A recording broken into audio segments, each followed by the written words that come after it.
मैं समीर अहमद हाशमी और आप देख रहे हैं जन समाचार। भाजपा सरकार के 9 साल पूर्ण हो चुके हैं और वो देशव्यापी आंदोलन की तरफ बढ़ रही है कि 2024 के पहले हम अपने विकास की जो हमारी राह है उसे जनता तक पहुंचाना है। लेकिन उसके बीच में आम आदमी पार्टी है, वही आम आदमी पार्टी जिसने दिल्ली में सरकार बनाई, वही आम आदमी सरकार बनाई और उत्तर प्रदेश में जिला पंचायत चुनाव के बाद नगर निगम के चुनाव में दस्तक दी है और 2024 के पहले आहट दी है कि 2024 का रास्ता भाजपा के लिए अच्छा नहीं रहेगा।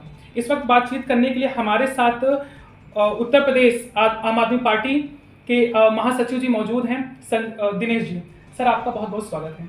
नमस्कार सर। 9 साल का कार्यकाल पूर्ण हो चुका है भाजपा का और कुछ ही समय बचे हैं लोकसभा का चुनाव होने में। आम आदमी पार्टी की 2024 में क्या भूमिका होगी, क्योंकि विपक्ष का जो चेहरा है उस पर हमेशा से सवाल उठते रहे हैं और आम आदमी पार्टी का स्टैंड बिल्कुल क्लियर है कि हम सिर्फ शिक्षा, स्वास्थ्य और रोजगार के मुद्दे पर आगे जाएंगे। इस पर आप क्या कहना चाहेंगे? देखिए, भारतीय जनता पार्टी 9 साल और बेमिसाल ये नारे के साथ जनता के बीच जा रही है, लेकिन जनता इस बात को समझ रही है कि 2014 में जो भाजपा सरकार ने नारे दिए थे कि बहुत हुई महंगाई की मार, अब की बार मोदी सरकार। महंगाई की स्थिति 2014 में और जो वर्तमान में 2023 में क्या है वो किसी से छुपी नहीं। गैस सिलेंडर के दाम 400 थे, आज 1200 हो गए। जब 2014 में भारतीय जनता पार्टी प्रचार कर रही थी तो मोदी जी ये नारा लगाया करते थे कि बहुत हुआ महिलाओं पे अत्याचार, अब की बार मोदी सरकार।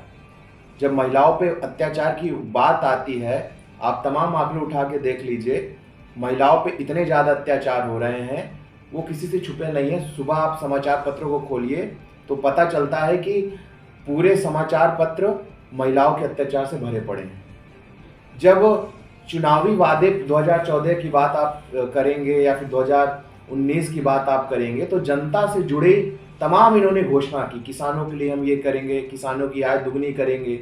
लेकिन किसान आज का जो आवारा पशु उससे बहुत ज़्यादा परेशान है। प्रत्येक दिन ऐसा कोई दिन नहीं है जहां पर हर जिले में 4 से 5 मौतें आवारा पशुओं के कारण नहीं हो रही।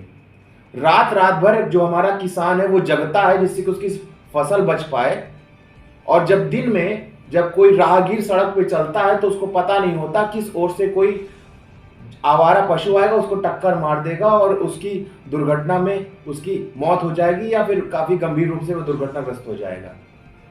जब आप बात करेंगे युवाओं की, बात करेंगे रोजगार की, तो रोजगार के नाम पे सबसे ज्यादा छलावा अगर किसी सरकार ने किया है तो वर्तमान सरकार ने किया। इन्होंने 2 करोड़ रोजगार देने की बात की थी। जब आप आगे बढ़ेंगे, जब ये कहते हैं कि हम युवाओं के लिए काम करेंगे, महिलाओं के लिए काम करेंगे, लेकिन हकीकत क्या निकल के आती है कि अपने मित्रों के लिए काम कर रहे हैं। जो इनके जो उद्योगपति मित्र हैं, सारी संपत्ति उनको वो बेचने का काम कर रहे हैं। रेलवे को उनको बेच देते हैं।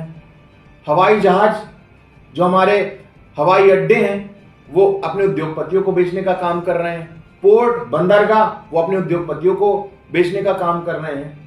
तो वर्तमान जो सरकार है वो केवल अपने चंद उद्योगपति मित्रों के लिए काम करने वाली सरकार है और धीरे धीरे ये जनता को एहसास होने लगा है।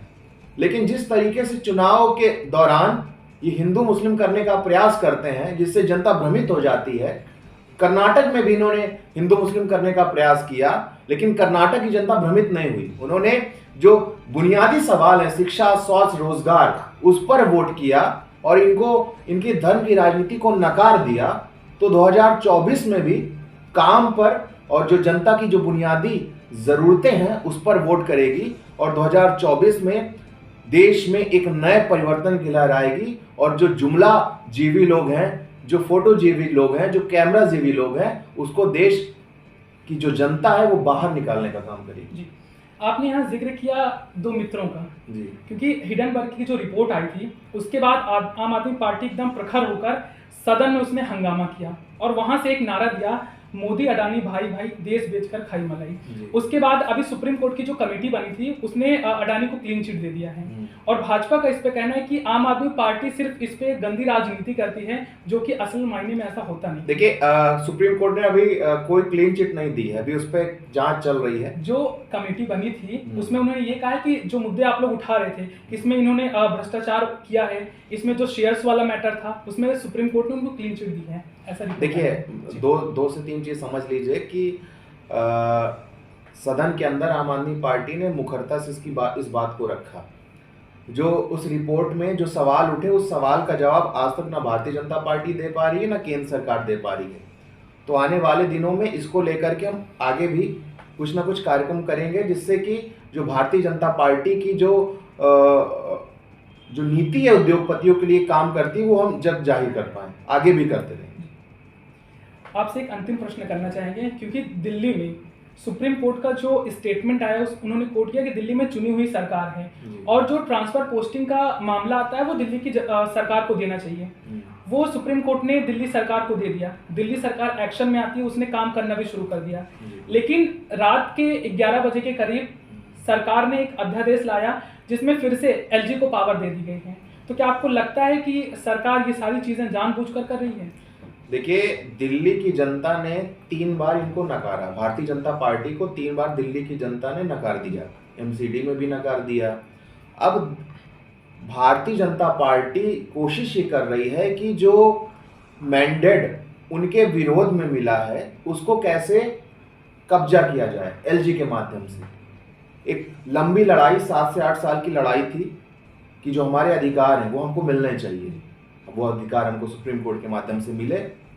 जिस दिन सुप्रीम कोर्ट बंद होती है, रात को 10-11 बजे के बीच, वो अध्यादेश के माध्यम से उन तमाम अधिकारियों को वापस लेने का प्रयास करते हैं। तो ये बताने को पर्याप्त है कि लोकतंत्र को लेकर के, संविधान को लेकर के जो आरोप भारतीय जनता पार्टी पे लगता है कि ये संविधान विरोधी हैं, ये लोकतंत्र विरोधी हैं, उस पर मोहर लग जाती है।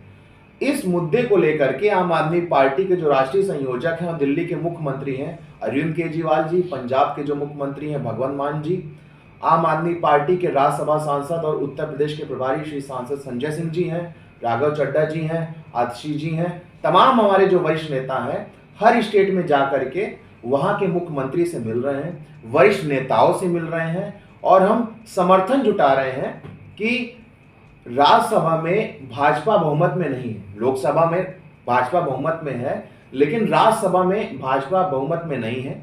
हम दिल्ली की जो 2 करोड़ जनता है उसके हकों के लिए जनता तमाम राज्यों के नेताओं से मिल रहे हैं, हम उनसे अपील कर रहे हैं और जो हमारे नेता हैं अन्य राज्यों के, उनका सहयोग मिल रहा है, अपार सहयोग मिल रहा है और उन्होंने भरोसा दिया है कि हम राज्यसभा में इस अध्यादेश के खिलाफ वोट करेंगे। तो हमको पूरा भरोसा है कि जो सुप्रीम कोर्ट ने हमारे पक्ष में निर्णय दिया था, आने वाले दिनों में जब ये अध्यादेश सदन पे आएगा, राज्यसभा में आएगा, तो ये खारिज हो जाएगा और दिल्ली के 2 करोड़ लोगों की जीत होगी। एक बहुत छोटा सा प्रश्न अभी मेरे मन में आया है। एक जो तस्वीर है वो सोशल मीडिया पे बहुत तेजी से वायरल हो रही है। जो आम आदमी पार्टी के राज्यसभा सांसद हैं और उत्तर प्रदेश के प्रभारी संजय सिंह जी, उन्होंने अपने घर के सामने एक पोस्टर लगाया है कि जो मेरे नजदीकी वाले हैं वो मुझसे 5 गज की दूरी बना के रखें। इसके मायने क्या देखे जाते हैं? देखिए, सांसद संजय सिंह जी से भारतीय जनता पार्टी बुरी तरीके से बौखला गई है और इस बौखलाहट में उन्होंने अब ये प्रयास शुरू कर दिया है कि अगर हम सांसद संजय सिंह जी को कुछ परेशान नहीं कर पा रहे, उनको छू नहीं पा रहे, तो जो उनके सहयोगी हैं, जो उनके साथ काम करने वाले लोग हैं, उनको परेशान करें। और उसी क्रम में सांसद संजय सिंह जी के साथ जो काम करने वाले उनकी टीम है दिल्ली में, उनके पीएस हैं विवेक त्यागी जी, अजीत त्यागी जी और सर्वेश मिश्रा जी, जो उनका काम देखते हैं दिल्ली में, उन पर उन्होंने ईडी का छापा मारा, कुछ नहीं मिला, फोन लेके चले गए। तो आम आदमी पार्टी के सभी पदाधिकारियों ने कैंपेन भी चलाया था कि भाई हम आम आदमी पार्टी के पदाधिकारी हैं, उत्तर प्रदेश में हम पार्टी का काम करते हैं और ईडी को हम निवेदन करेंगे कि आइए आप भी हमारे घर में छापे मारिए, क्योंकि ईडी अब एक संवैधानिक संस्था की तरह काम नहीं कर रही है, वो एक फ्रंटल ऑर्गेनाइजेशन की तरह काम कर रही है भारतीय जनता पार्टी को, जिसका निर्देश प्रधानमंत्री नरेंद्र मोदी जी, अमित शाह जी और नागपुर से आता है। कि भारतीय जनता पार्टी के नेताओं को कैसे परेशान करना है, लेकिन जनता के सामने सारी चीजें स्पष्ट हैं। छापे डाले जाते हैं, ईडी का छापा डाला जाता है, मिलता कुछ नहीं है। तो डराने का प्रयास है, लेकिन आम आदमी पार्टी का एक एक कार्यकर्ता बहुत ही ईमानदार है, वो किसी से डरने वाला नहीं है। और आने वाले दिनों में जैसे भारतीय जनता पार्टी के इशारे पे ईडी काम कर रही है और ईडी को माफी मांगना पड़ा, तो आने वाले दिनों में जो ये और प्रयास कर रहे हैं, जैसे आपने देखा होगा कि अभी एक नई अमित अरोड़ा, एक नई उनका स्टिंग आया जिसके माध्यम से सांसद संजय सिंह जी का नाम लेने का प्रयास कर रहे हैं। तो आने वाले दिनों में सभी प्रकार के जो इनके प्रोपेगेंडा है उसमें भारतीय जनता पार्टी पूरी तरह से फेल होगी। और इनका जो हवा का गुब्बारा है, नई शराब नीति, जिसके माध्यम से आम आदमी पार्टी के नेताओं को, आम आदमी पार्टी को परेशान कर रही है, ये भी फूट जाएगा और जनता के बीच सच सामने आ जाएगा। जी, जैसे कि आप सुन रहे थे आम आदमी पार्टी उत्तर प्रदेश के कद्दावर नेता और महासचिव दिनेश जी। सर, आपका